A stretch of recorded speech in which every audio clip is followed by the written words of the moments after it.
안녕하세요.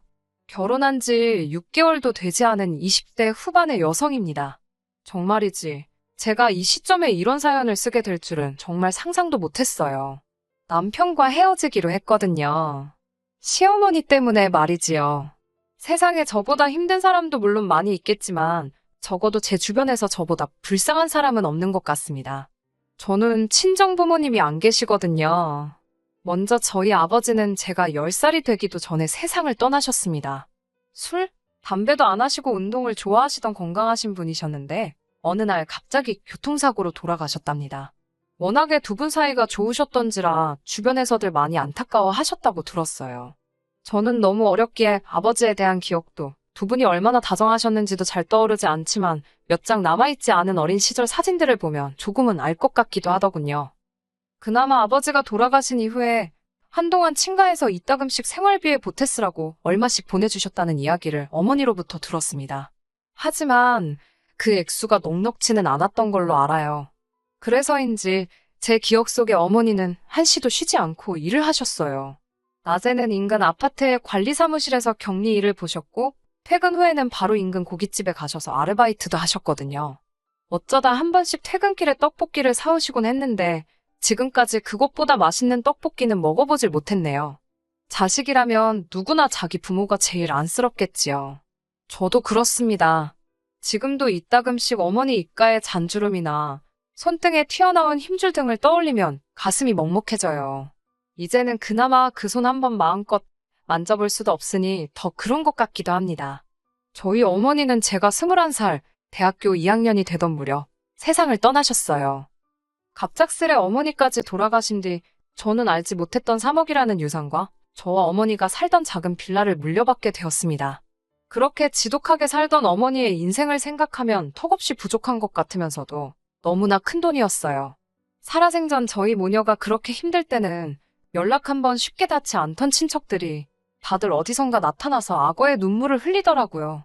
어머니가 돌아가신 뒤 1년 동안은 정말이지 이 험한 세상을 배우며 조용한 싸움닭이 되었습니다. 어머니가 남겨주신 유산을 조금씩 쓰면서 살다가 어느 날 갑자기 스스로 한심하게 느껴지더라고요. 그때부터 죽기 살기로 공부에 매달렸던 것 같아요. 어디 가서 돈을 버는 것보다는 장학금을 받는 게 낫겠다 싶었거든요. 그럼 졸업하고 나서 취직이라도 잘할 수 있지 않을까 싶어서. 덕분에 대학교 3학년, 4학년은 거의 전액 장학금을 받고 학교를 다닐 수 있었고 우수한 성적으로 졸업했어요. 졸업한 지 4개월 만에 대기업에 들어갔고요. 불행 중 다행으로 목표한 것들은 대부분 이루었기 때문에 열심히 공부한 것에 대한 후회는 없어요. 한 가지 아쉬운 건 대부분의 시간을 오로지 공부에 쏟다 보니 소위 대학 생활이란 걸 제대로 누려보지 못했다는 거예요. 당연히 연애도 제대로 못 해봤어요. 회사 생활을 시작하고 얼마 지나지 않아 명문대를 졸업한 뒤 가까운 친구들과 IT 회사를 창업했다는 지금의 남편과 소개팅을 하게 되었습니다. 사실 저는 여고, 여대를 다녔고 소개팅은 처음이었습니다. 그래서 많이 떨리고 긴장되었는데 남편이 너무 분위기를 잘 이끌어 주더라고요. 사람 분위기 자체도 밝았고 무엇보다 잘 웃는 사람이었어요. 그래서인지 같이 있는 동안 시간 가는 줄 모르겠던걸요. 몇 년 동안 크게 웃을 일이 없었는데 모처럼 즐거운 시간을 보냈습니다. 남편은 그 이후로도 저에게 영화 보자, 밥 먹자며 계속해서 데이트 신청을 해왔어요. 남편이 저에게 적극적으로 다가올수록 기쁘기도 하면서 걱정도 되더라고요. 이 사람은 내가 부모님이 안 계신 걸 모를 텐데 안다면 어떤 반응을 보일지 몰랐으니까요. 더 좋아지기 전에 말해야 한다는 생각이 들었지만 용기가 나질 않았어요. 그렇게 3개월 정도의 시간이 흘렀을 무렵 남편이 자기 부모님께 저를 소개하고 싶다더라고요. 비록 사귀자는 말은 없었지만 저를 여자친구라고 생각하고 있었나 봐요. 그제서야 저는 남편에게 사실대로 털어놓았습니다. 아버지는 제가 아주 어렸을 때 돌아가셨고 어머니도 제가 20살이 조금 넘었을 때 세상을 떠나셨다고요. 남편은 한동안 말이 없었습니다. 약간 충격을 받은 표정이었어요. 그러더니 저에게 고생이 많았겠다며 제 손을 잡아주더라고요. 그러면서 남편은 자기는 그런 거 신경 쓰지 않는다면서 걱정하지 말라더군요. 그 이후로 남편과 저는 1년 정도를 더 만났습니다. 남편은 저와 연애를 시작할 때와는 달리 결혼만큼은 정식으로 프로포즈를 해왔고 저도 기쁜 마음으로 받아들였습니다. 하지만 막상 프로포즈를 승낙하고 나니 마음이 좋지만은 않더라고요. 비로소 현실적인 것들이 조금씩 눈에 들어오기 시작했다고 할까요? 시부모님 되실 분들이 제가 친정이 없다는 걸 아시면 어떤 반응을 보이실지가 가장 걱정이 되었지요. 남편은 그런 저를 조금이라도 안심시키고 싶었던 모양이에요. 하루는 남편이 자기 집안에 대해서 미리 설명을 좀 해주겠다며 말을 꺼내더라고요. 시부모님께서는 서울에서 2시간 이상 떨어진 지방에서 살고 계신다 했습니다. 원래 자기도 거기 살았었는데 서울에 있는 대학에 합격하면서 자기만 서울로 올라왔대요. 그 이후로 서울에 아예 자리를 잡게 되었고요. 시부모님은 얼마 전 은퇴를 하셨고 현재 따로 하시는 일은 없으시답니다.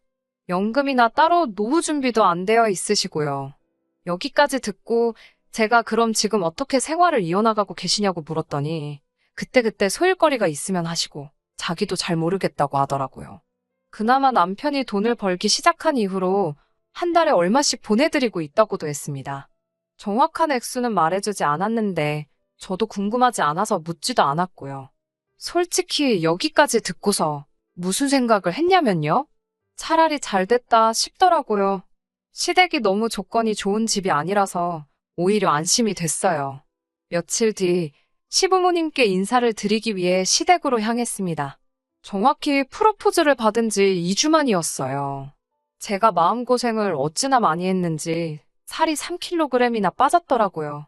남편은 자기 부모님은 편견이 없으신 분들이라며 저에게 걱정하지 말라 했지만 자기 부모님을 객관적으로 볼 수 있는 자식이 몇이나 되겠어요? 솔직한 말로 막상 당일이 되자 가보면 알겠지, 부딪혀보면 알겠지. 반쯤은 자포자기한 심정이었지요. 고속버스를 타고 2시간이 걸려 시부모님이 사시는 동네에 도착했습니다. 거리도 멀고 날씨도 따뜻했기 때문에 남편의 안내를 받아 시댁 근처에서 가장 유명하다는 빵집에서 케이크를 사고 근처 과일 가게에서 과일 바구니를 샀어요. 남편 말로는 전부 다 시부모님께서 제일 좋아하는 것들이라고 했습니다. 남편을 따라 도착한 곳은 10평 남짓이나 될까 싶은 작은 빌라였습니다. 남편이 독립하기 전까지는 그래도 아파트에서 세 식구가 살았는데 남편이 서울로 올라오면서 이리 이사하셨다고 하더군요. 자세히는 모르지만 특별히 일을 안 하시고도 생활이 가능하신 건 아파트를 파셨기 때문 아닐까라고 혼자 조심스레 추측만 했네요. 잠깐 다른 생각을 하는 사이 어머님께서 문을 열어주셨습니다. 거실에 모여 앉자 남편이 제가 사온 거라며 케이크와 과일 바구니를 꺼내놓았습니다. 어머님이 이 동네 건 맛없는데 왜 여기서 샀냐며 남편에게 타박을 주시더라고요. 저한테 직접 뭐라고 하신 건 아니지만 좀 눈치가 보였어요. 어머님께선 아직 점심 준비가 덜 되었다며 잠깐만 기다리라고 하시고는 주방으로 향하셨습니다. 한 5분쯤 지났을까 아버님께서 저더러가서 안 도와줄 거냐고 큰 목소리로 물으시더라고요. 순간 당황한 제가 누구를요? 라고 물었습니다.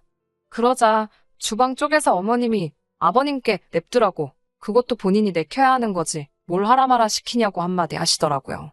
제가 죄송하다며 자리에서 일어나려고 하자 어머님께선 옆구리 찔러 절받기라며 그냥 있으라 하셨습니다. 솔직히 차라리 가서 도와드리라고 말씀을 하시지 이런 식으로 무안을 주시는구나 싶더라고요. 남편도 깜짝 놀란 듯 두 분은 왜 그렇게 말씀을 하시냐면서 저더러 괜찮다고 가만히 있으라고 했습니다. 그러더니 본인이 뭐 도와드려야 하냐면서 주방으로 갔는데 어머님께서는 그런 남편에게 일주일 내내 일하다 내려왔을 텐데 괜찮다며 앉아서 쉬라고 했어요. 그제서야 이런 게 시집살이라는 걸 알았지요.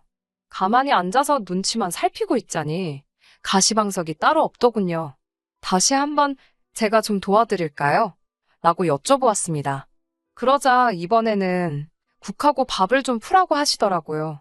시키신 대로 하나씩 조심해서 푸고 있는데 어느샌가 어머님이 옆으로 다가오셨습니다. 얼마간 제가 하는 걸 지켜보시더니 뭔가 성에 차지 않으셨나 봅니다. 이유를 말씀도 해주지 않으시고 제가 보는 앞에서 전부 다 비워내고 처음부터 다시 하시더라고요.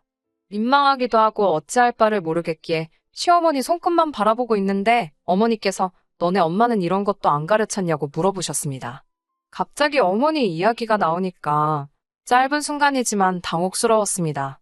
어떻게 대답해야 할지 모르겠던 찰나에 아버님께서 빨리 좀 먹자며 부엌으로 들어오셔서 나름 고비를 넘길 수 있었어요. 밥을 먹는데 혀끝에서 느껴지는 게 밥알인지 모래알인지 도통 모르겠더라고요. 그때 어머님께서 저에게 질문을 하시기 시작하셨습니다. 학교는 어디 나왔고, 제 직업은 뭐고, 돈은 얼마나 버는지 그런 것들이요. 여대를 나왔고, 현재 대기업을 다니고 있다고 했습니다. 어머님은 시큰둥한 반응을 보이시더니, 사실 당신은 저도 알다시피 아들이 명문대를 나왔기 때문에 며느리도 비슷한 수준을 맞길 바라셨답니다. 그렇지 않아도 죄다 공무원이나 교사, 약사 같은 선자리만 들어왔는데 그나마도 당신 성에 안 차서 죄다 물렸다나요. 그런데 막상 아들이 평범한 회사원을 데려와서 좀 김샜고 실망이라 하셨습니다. 당사자 면전에다 대놓고 그런 말씀을 하시니 저도 사람인데 기분이 좋지는 않았습니다. 솔직히 제가 친정이 없어서 그렇지 학교나 직장을 봤을 때는 그렇게 처지는 조건도 아니라고 생각했는데 말이에요. 결국 어떻게 반응해야 할지 모르겠어서 애꿎은 밥알만 꾸역꾸역 입안에 밀어넣고 있었습니다.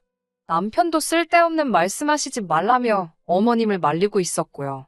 그리고 정말 피하고 싶었던 대화 주제가 나왔습니다. 아버님께서 부모님은 뭐 하시는 분들이냐고 물어보셨어요. 저는 두 분 다 돌아가셨다고 솔직하게 말씀드렸습니다. 감출래야 감출 수 있는 것이 아니었으니까요. 그러자 어머님께서는 깜짝 놀란 표정을 지으시더니 사고인지 아니면 병인지 물으셨습니다. 솔직히 처음에는 무슨 말씀을 하시는 건지 제대로 알아듣지를 못했어요. 그러자 아버님께서 아파서 죽었냐고 아니면 뭐 다쳐서 죽었냐고 그러시는 거예요. 호통치듯 물어보셔서 깜짝 놀랐고 아버님의 거친 말씀에 마음이 아팠습니다.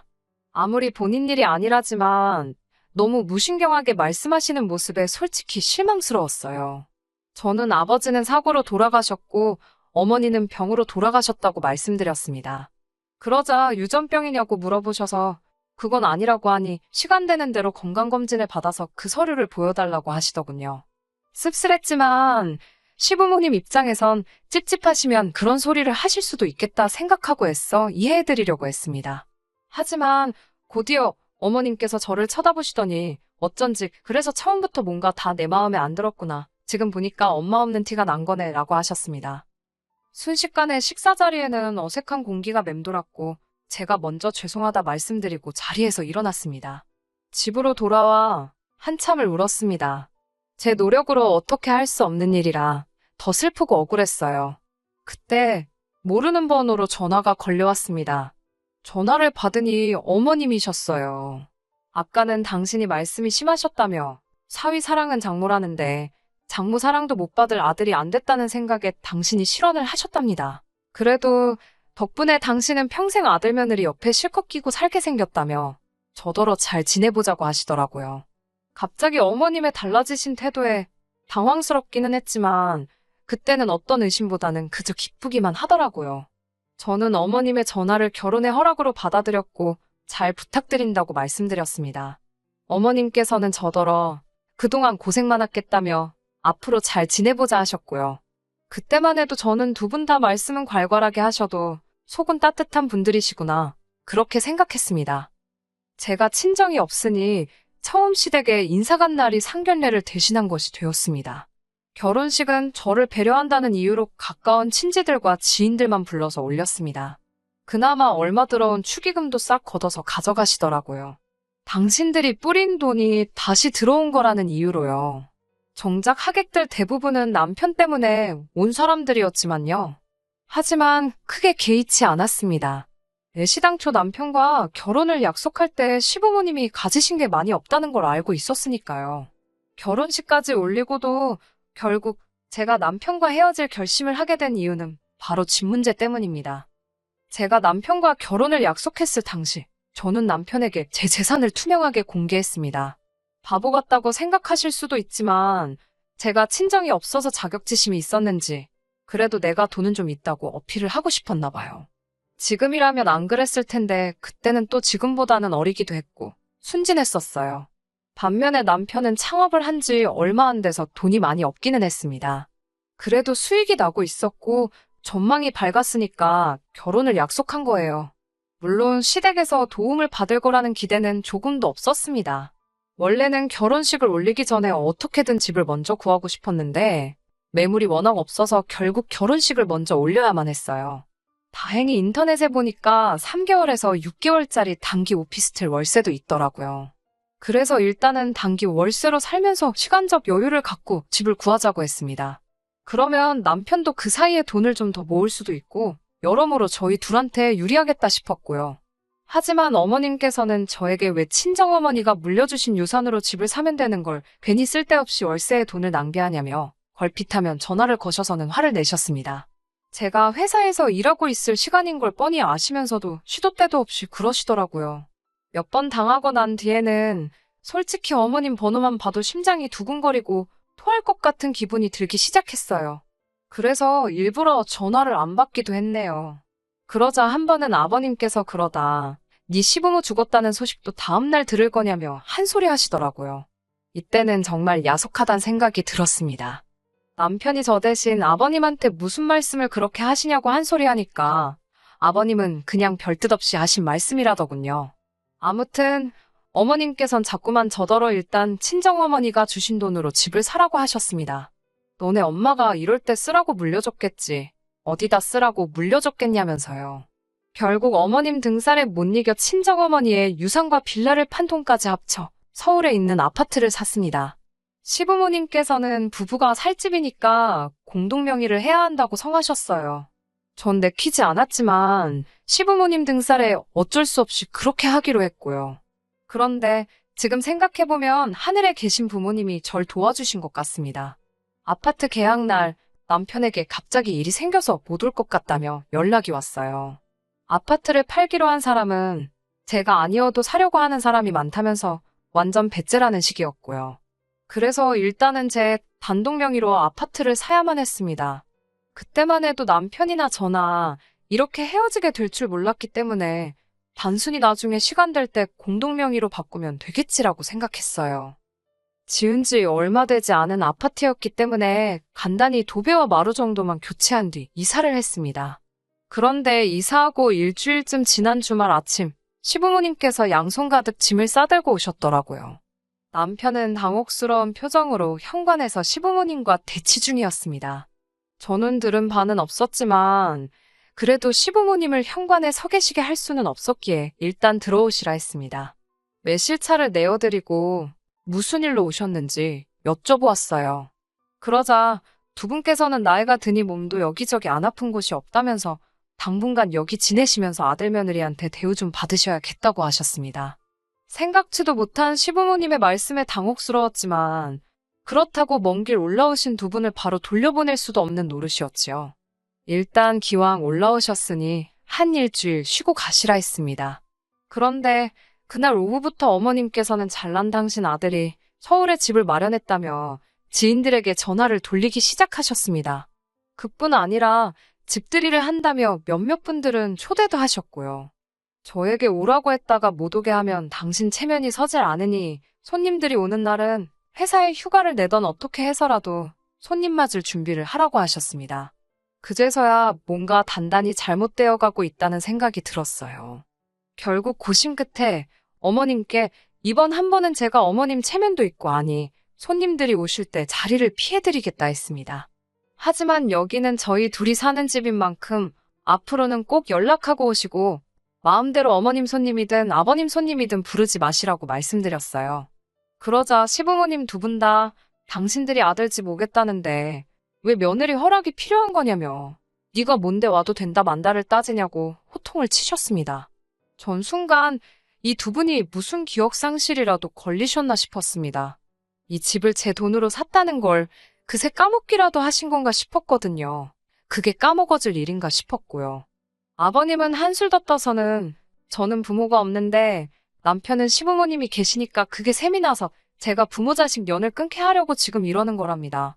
도대체 무슨 말씀을 하시는 건지 이해가 되질 않더라고요. 그래도 만약 예전처럼 남편이 변함없이 부모님 앞에서 제 편이 되어주고 제 입장을 대변해 주려고 노력했다면 설령 그 효과가 아주 작고 미비했을지라도 저는 참고 살았을 거예요. 하지만 다 잡은 물고기라고 생각해서였을까요? 남편의 태도는 결혼 전과는 너무 많이 달라져 있었습니다. 남편은 저에게 그거 집 사는데 돈 좀 보탰다고 나이 드신 시부모님한테 너무 드세게 군다면서 질린다고 하더라고요.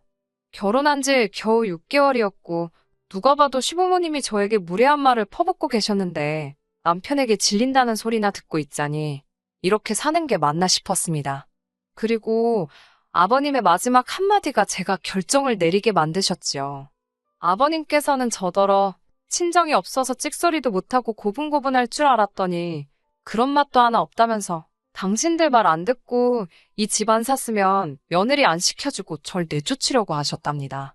이런 모욕적인 언사를 듣고 있으니 정신이 확 들더라고요.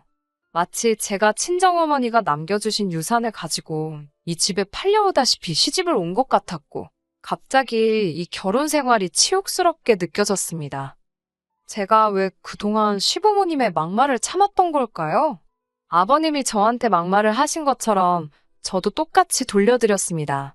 저도 남편 전망 좋고 잘난 남자인 줄 알고 결혼했는데 지금 보니까 별 볼 일 없어서 너무 후회된다고요.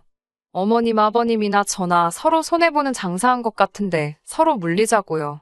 그러자 어머님께서는 그러면 이 아파트 공동명이니까 팔아서 반 주고 헤어지랍니다. 이 말을 듣고 전 정말 어이가 없었어요. 그런데 남편은 저한테만 못하는 소리가 없다면서 지금 당장 시부모님한테 사과하랍니다. 제가 남편에게 못할 말은 네 부모가 나한테 훨씬 많이 했다고 너도 귀 두 개 똑바로 달려있으면 다 들었을 거 아니냐고 그랬지요. 귀는 폼으로 달고 다니냐고요. 이런 제 모습을 처음 본 남편이 충격을 받은 듯 했지만 전 개의치 않고 어머님께도 한마디 했습니다. 어머님도 양심 좀 챙기시라고요. 능력 좋은 아들이 서울에 집을 마련했다고요. 어머님, 아드님 지분은 이 집에 단 1%도 없습니다. 그리고 그놈의 명문대에서 1년에 몇 명씩 졸업하는지 알기나 하시냐고요. 제 말에 제대로 대답도 못하시고 몸만 부들부들 떠시던 어머님은 급기야 해서는 안 되는 말씀을 내뱉으셨습니다. 저더러 네 부모가 네 이러는 꼴 안 보려고 일찍 죽었나 보다고 그러셨어요. 그 말을 듣는 순간 정말이지 말 그대로 눈이 뒤집어지는 것 같았어요. 마음 같아선 당장이라도 위아래 할 것 없이 어머님 입을 한 대 때려드리고 싶더군요. 하지만 차마 그렇게는 할 수가 없어서 저도 악담 한마디 해드렸습니다. 어머님이 자꾸 이런 모습 보여주시면 어머님 아들도 어머님 이러는 꼴 안 보려고 일찍 죽을지도 모르겠다고요. 서로 결국 감정이 격해졌습니다. 저는 남편한테 양심이 있으면 네 부모 데리고 당장 내 집에서 꺼지라고 했어요.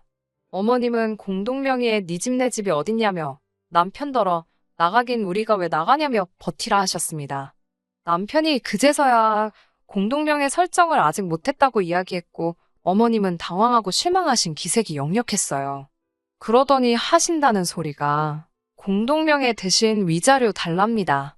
친정도 없는 며느리 유산 보고 결혼시켰는데 이런 뻔뻔한 경우가 어디 있냐며 소리소리를 지르더라고요. 전 법대로 하라고 했고요. 소리만 지르면 뭐 다 되나요? 결국 제 생각대로 애시당초 유산으로 받은 재산인데다가 혼인신고도 되어 있지 않았기에 남편 몫으로 돌아갈 건 단 1원도 없었습니다. 게다가 그 짧은 기간 동안 부동산 시장이 엄청 활발했던 터라 제가 사놓은 아파트가 그새 가격도 제법 올랐더라고요. 저희 시어머니는 나중에는 얼마나 마음이 급해서 그런 건지 그게 다 자기 덕이라며 집값이 상승한 부분만큼은 자기에게 줘야 된다는 말도 안 되는 억지를 쓰셨지만 당연히 효과는 없었지요. 결국 그로부터 얼마 지나지 않아 저와 남편은 헤어졌습니다.